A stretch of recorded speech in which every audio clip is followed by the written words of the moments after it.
accidents involving students today. One driving to school, one driving from school. One of those wrecks was deadly. The other, a miracle it wasn't. We have live team coverage of the accidents with News Channel 5's Curtis Jackson and John Kosich. We're going to start with John Kosich as he begins our coverage live in the newsroom. John? Danita, only a few miles separates the site of these two devastating crashes, but their outcomes were worlds apart. To look at the vehicles involved in these two Medina wrecks, it is hard to determine what makes one deadly and other not. The first in Granger Township happened around 7 this morning when police say 16-year-old Erin Ehrbar was headed to school. She pulled out of her driveway and into the path of a Mustang driven by 17-year-old Jonathan Slifka. Ehrbar was killed. Her 13-year-old brother Andrew, a front seat passenger, critically injured.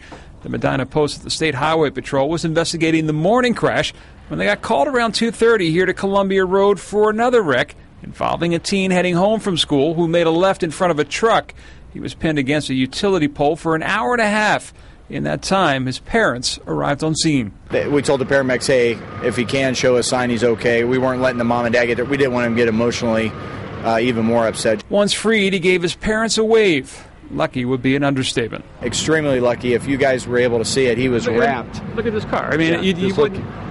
Look at it. If there was any passengers in the front or back, that was literally, he was wrapped in metal, plastic, the other passenger seat. It was wrapped around him. Officers say two such accidents on a clear day involving teen drivers are too many. Just when you're driving, be the responsible driver. You have a lot of responsibility behind yourself when it's a 2,000-pound to 3,000 or 4,000-pound vehicle. Take your time. You have people in the car, you're responsible for them, and be a defensive driver.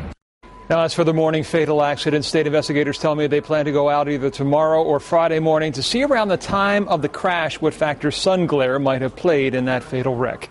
Reporting live in the newsroom, John Kosich, News Channel 5.